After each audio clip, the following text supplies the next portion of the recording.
मैं आदरणीय भागवत जी को, जिनके संदर्भ में मैंने प्रथम ही कहा कि एक बहुत पावनी परंपरा का वो निर्वहन कर रहे हैं, उसको निरंतर आगे बढ़ा रहे हैं, उसको अपने तप से, अपने पुरुषार्थ से निरंतर सींचते हुए उस परंपरा को और ज़्यादा गौरवशाली बना रहे हैं।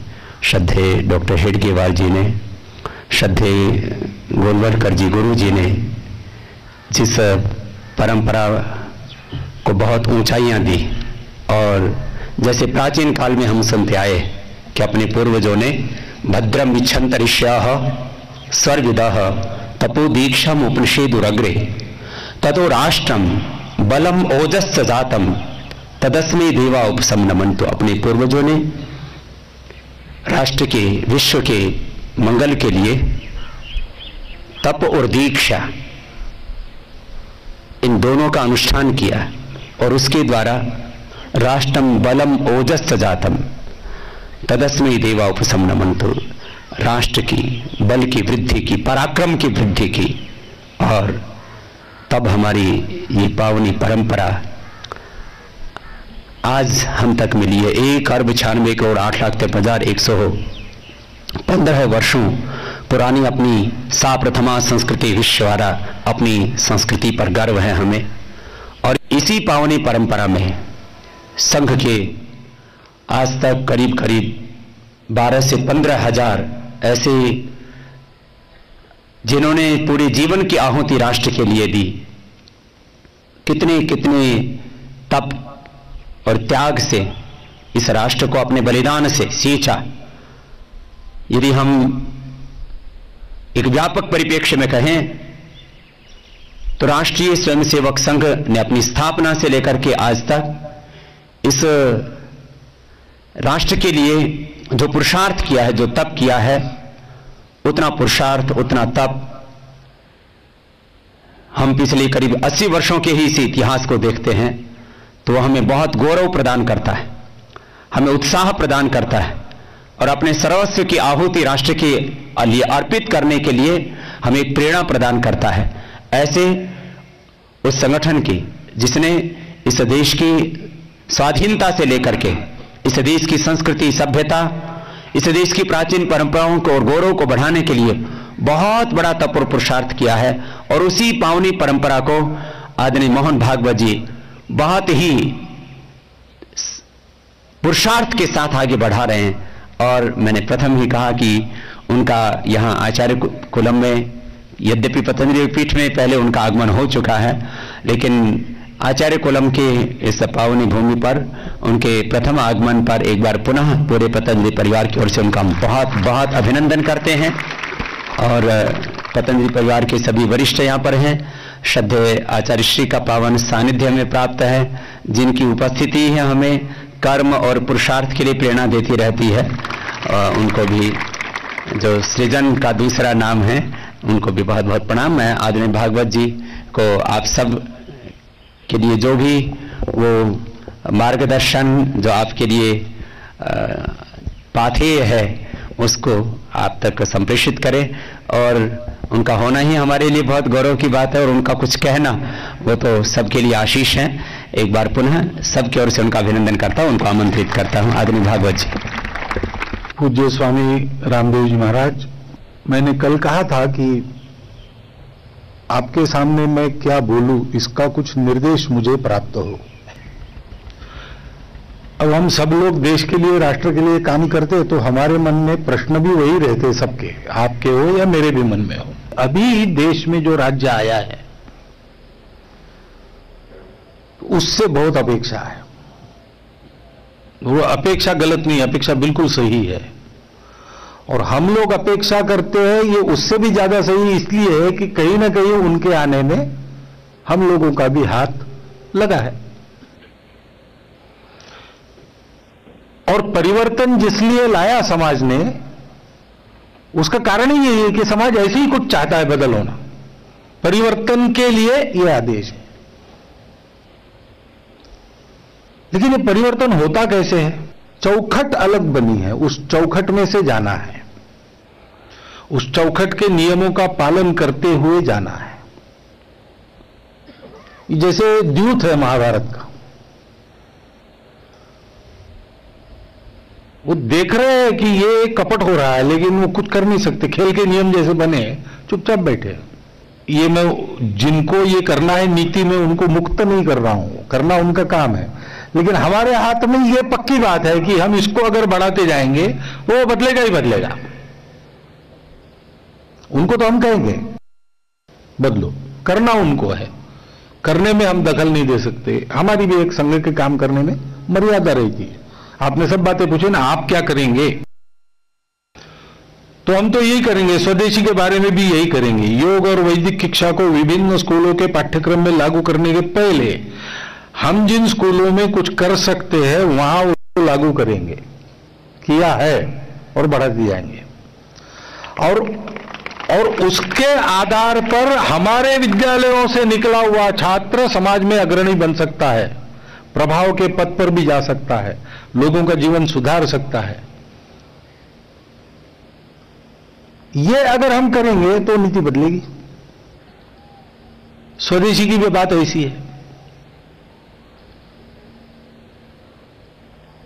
हम अगर व्यवहार शुरू कर देंगे समाज में तो विदेशी चलेंगे नहीं। केवल उनका करना नहीं है, इसके पीछे जनमत खड़ा है, इसके पीछे लोग हैं जो प्रत्यक्ष उस राह पर बढ़ रहे हैं। ये जितना हम बढ़ाएंगे ये सारी बातें ठीक होगी। गौ हत्या हो, स्वदेशी हो, शिक्षा में संस्कृत हो, और काला धन वापस लाना हो तो लाना ही है, लाना ही है। कुछ कर रही सरकार, पेपर में आ रहा है, उससे समाधान ही नहीं बनना है हमको। हम क्योंकि काम वो होते हैं जिनके पीछे दृढ़ संकल्प रहता है। हमको तो काम करना है, उसका दृढ़ संकल्प अगर हमारे मन में है और हम सतत प्रयास करते तो काम होके रहेगा, कितनी भी बाधाएं आए।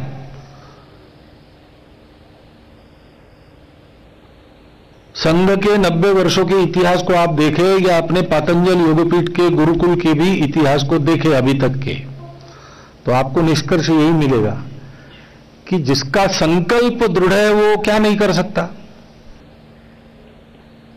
गरुड़ का जन्म हुआ, महाभारत के आदि पर्व में कथा है। विनता और कद्रु दो ऋषि पत्नियां थी, और ऋषि लोग हैं, वो किसी से कुछ नहीं मांगते, वो मांगना है तो भगवान से मांगते।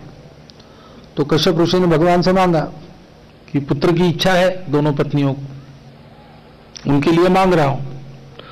तो भगवान ने कहा पत्नियों को कि एक पुत्र चाहिए या अनेक पुत्र चाहिए।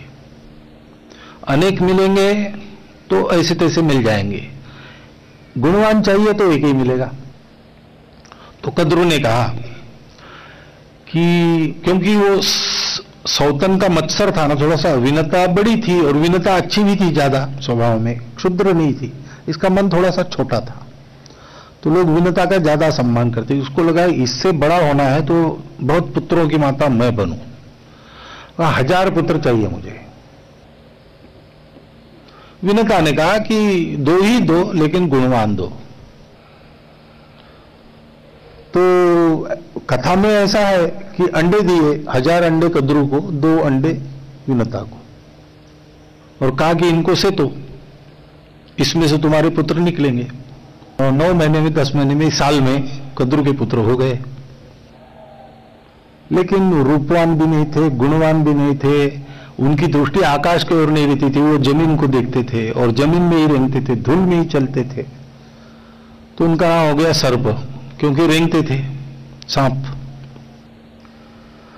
और इधर विनता राह देख रही, कद्रु तो पुत्रवती हो गई, 1000 पुत्र हो, जैसे वह भी हो, लेकिन 1000 पुत्रों की माता तो हो गई वो, और मैं माता अभी नहीं बनी। 1 साल हो गया, 2 साल हो गया, 6 साल हो गए, फिर उसका धीरज टूट गया और उसने एक अंडा वैसे ही तोड़ दिया। तो उस अधपके अंडे में से भी एक बहुत तेजस्वी पुत्र निकला, लेकिन अधपका था इसलिए उसके पैर नहीं थे, बिना पैर का, लेकिन बहुत तेजस्वी। अब जन्मा, उसने देखा अरे मेरे पैर नहीं है, अब जीवन भर मुझे परावलंबी बनना पड़ेगा, गुलाम नौकरी करनी पड़ेगी। उसको बहुत गुस्सा आया। तेजस्वी आदमी क्रोधित होता ही है ऐसी परिस्थिति पर, वो क्रोधित हो गया। उसने कहा जिसने मेरी ये हालत की ना वो भी मेरे जैसे ही गुलाम बनेगा। पिताजी पास में, तो उसने कहा अरे क्या कर दिया तुमने, अपने माता को ही शाप दिया। उसको पश्चाताप हो गया, अब मैं क्या करूं, हो गया, वाणी मेरी असत्य नहीं होगी, लेकिन मैं उशाप भी देता हूं कि अगर मेरी माता और धीरज रखे और अंडे को अपने समय पर फूटने दे तो जो पुत्र होगा वो इतना तेजस्वी होगा कि वो इस गुलामी से उसकी मुक्तता करेगा। और फिर जैसे भी लंगड़ा था लेकिन पुत्र था, उसकी कुछ तो व्यवस्था करनी थी, तो उसको नौकरी मिल गई सूरज भगवान के सारथी की। तो उसका नाम है अरुण, जो सूर्योदय के पहले आता है। भगवान के रथ पर पहले बैठा होता है ना, घोड़ों को हाँकते हुए, तो उसको अरुण कहते हैं। उसके पैर नहीं है, चरण विकल सारथिरपि, ऐसे भगवान सूर्य के बारे में कहा है। फिर विनता ने अपना धीरज फिर बंधाया और 6 साल और इंतजार किया। 12 साल के बाद जो अंडा फूटा उसमें से एक तेजस्वी पक्षीराज निकला, उसका नाम गरुड़। अग्निवर्ण, हिरण्यमय उसके पंख थे, बहुत तेजस्वी आंखें थी, मागदार नुकीली चोंच थी। उसने सामने पिताजी को देखा, वंदन किया और कहा कि माताजी कहाँ है, उनका वंदन करना है। तो पिताजी ने कहा वो तुम्हारी दूसरी माता है ना, सपत्न माता, उसके घर काम कर रही। तो मेरी माता काम कर रही, उसको नौकरी करनी पड़ती? बोला उसको शाप है। किसने दिया? बोले तुम्हारी सपत्न माता ने दिया। तो बोले पिताजी आपने ये कह के तो मेरा आधा जोश ठंडा कर दिया, क्योंकि सपत्न हो लेकिन माता तो है, उसका भी सम्मान रखना है। ठीक है, मैं उसी से पूछ लेता हूं क्या करना होगा जिससे मेरी सगी माता मुक्त हो जाए। वो जाके वंदन किया उसने विनता का। फिर कद्रू को पूछा कि ये मेरी सगी माता है, तो मैं अब पुत्र हो गया हूं उसका, अब उसको मैं गुलाम नहीं रहने दूंगा। कोई भी पुत्र स्वाभाविक ऐसे ही विचार करता है ना, सुपुत्र जो होता है वो अपनी माता को गुलाम देखना नहीं चाहता। तो कद्रू ने कहा ऐसा इसको बताया जाए कुछ कि ये कर ही ना सके, इसलिए उसको कहा अच्छा ठीक है, उसको हम मुक्त करेंगे, लेकिन एक शर्त है, तुम ऐसा करो वो अमृत लेके आओ, मेरे घर के आंगन में के सामने मेरे वो अमृत का घट लाकर रखोगे, तब मैं तुम्हारी माता को मुक्त करूंगी। गरुड़ ने कहा ठीक है। उसने फिर दोनों माताओं को वंदन किया, पिताजी को वंदन किया और जाने लगा। पिताजी वो कहाँ जा रहे हो? मैं अमृत लाने जा रहा हूं, माता को मुक्त करना है ना। पिताजी ने कहा ठीक है जाओ, लेकिन तैयार होके जाओ, खा पी के शक्ति ऊर्जा भर लो। तो शक्ति ऊर्जा भर ली उसने, लेकिन उसने देखा कि अपने खाने के लिए क्या, अब गरुड़ है, मांसाहारी पक्षी है, लेकिन मांसाहारी है इसलिए दुनिया का विध्वंस नहीं करना, किसी का प्राण हरण नहीं करना। तो दुनिया को तकलीफ देने वाले कौन है? तो उसको 2 लोग दिखे, एक हाथी था, एक मगर था, और वो पूर्व जन्म में राक्षस थे और आपस में झगड़ा करते थे। तो उसने उनको उठाया, बाकी दुनिया को त्रस्त नहीं किया अपने खाने के लिए। अब उनको रखना कहां? तो वटवृक्ष की एक डाल थी, एक बहुत विशाल वटवृक्ष उसने देखा, उसके डाल पर उसने उनको रखा और खुद बैठ गया खाने के लिए। लेकिन वो वजन इतना हो गया, डाल टूट गई, और डाल टूटते टूटते उसने देखा कि उस डाल पर उल्टे लटक कर कुछ ऋषि तपश्चर्या कर रहे। तो उसने डाल सहित अपने भक्ष्य को पंजे में पकड़ लिया और मेरू पर्वत के शिखर पर आराम से उस डाल को रखा ताकि ऋषियों का कुछ बुरा न हो। ऋषि बड़े प्रसन्न हो गए कि इसने अपने स्वार्थ में भी हमारा हित देखा। उन्होंने आशीर्वाद दिया उसको कि जिस काम के लिए तुम चले हो तुम सफल हो जाओ।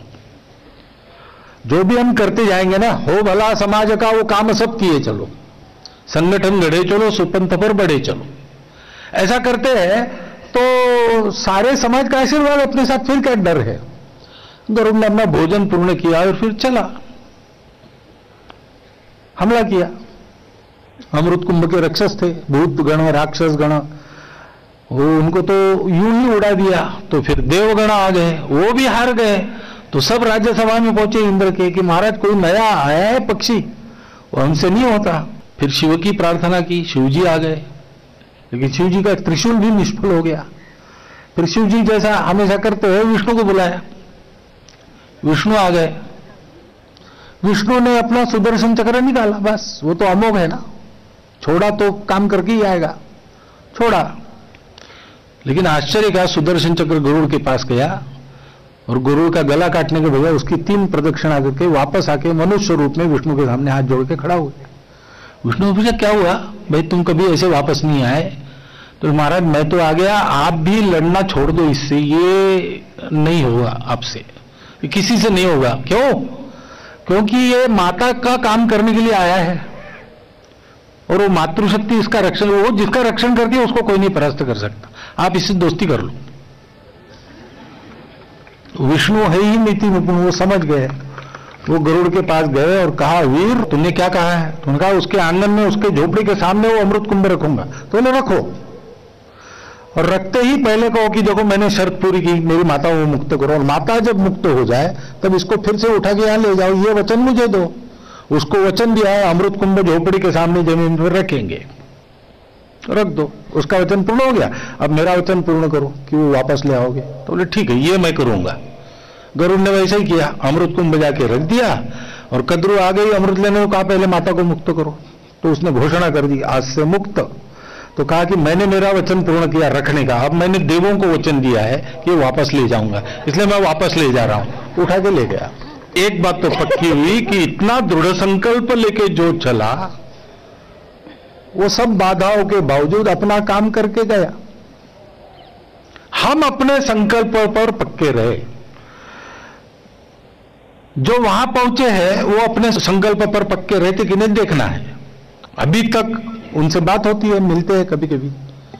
मैं मोदी जी को तो बहुत दिनों से मिला नहीं हूं और मैं होके एकदम जाऊंगा भी नहीं, व्यस्त वगैरह है सारी बात। लेकिन जो बातें होती है और जो मैं सुन रहा हूं और देख रहा हूं उससे लगता है कि इरादा उनका जरूर है। पिछले बार जब ये इंडी वगैरह आया था और उसके बाद गया था तो महाराज जी से मेरी भेंट होती रही है। तो महाराज जी मुझे बार बार पूछते थे कि ये करेंगे क्या, करेंगे क्या। मोदी जी के बारे में नहीं, उस समय जो लोग थे, तो मैं कभी ऐसा नहीं कहता था। लेकिन आज मैं कह सकता हूं, इतना विश्वास मुझ में आ गया है कि वो करना तो जरूर चाहते हैं और थोड़ी गुंजाइश मिली तो आगे कदम डालेंगे। जितनी गुंजाइश मिलेंगे उतना आगे जाएंगे। लेकिन कितना आगे जा पाएंगे, कितना कर पाएंगे, ये सब देखने की बात है। उसके बारे में वो स्वयं भी गारंटी नहीं दे सकते, मैं तो दे ही नहीं सकता। लेकिन अपना काम है कि hope for the best, prepare for the worst, ऐसा नहीं कह रहा हूं मैं। अगर ये नहीं होते तो जो होता उससे बहुत अच्छा रहेगा इनका, ये तो पक्का है। पर्याय सब दूसरे बहुत घातक है। लेकिन इनका बल बढ़ेगा धीरे धीरे। अगर करते चले गए तो विश्वास बनेगा, विश्वास बनेगा समाज का समर्थन बनेगा। समाज के मन में हम जो बातें कह रहे हैं वो सारी पक्की हो जानी चाहिए। तो फिर समाज जो कहेगा वो यही कहेगा कि ऐसा करो ऐसा करो, तो करना ही पड़ता है। मैं कहूंगा वो करना पड़ता है ऐसा नहीं है, बाबा कहेंगे तो करना पड़ेगा ऐसा नहीं है। लेकिन भारतवर्ष का सामान्य व्यक्ति खड़ा होकर कहता है कि ऐसा करो, उसको न सुनने की जरूरत कोई नहीं कर सकता। प्रजातंत्र है तो हम इसको बनावे। बाकी कहना है, ये करो कहना है और जितना हो सकता है उतना दबाव डालना है, वो सब हम करेंगे। बाबा जी भी करते हैं, हम भी करते हैं, हम सब करते ही रहते हैं। लेकिन वहां की बात अपने स्वाधीन नहीं है और वहां जो है उनके भी स्वाधीन पूरी नहीं है, उनको एक चौखट में ही चलना है। इतना मैं अभी बता सकता हूं, अभी तक की जो बात मैंने देखी है कि ये करना उनको है, वो भूले नहीं है। इसी के लिए हम यहां हैं, ये वो जानते हैं और इसके लिए ही हमको यहां रहना है, ये भी मानते हैं। ऐसे लोग वहां पर है। हम समाज में ये बात बनाते चले और समाज का इतना दृढ़ संकल्प पैदा करे कि वो गरुड़ जैसा किसी की नहीं मानेगा, स्वाभिमानी बनेगा और जैसा देश अपने को चाहिए वैसा देश खड़ा करके रहेगा। ऐसा अगर करते हैं ना तो फिर बाकी चिंता करने की अपने को आवश्यकता नहीं। प्रणाम।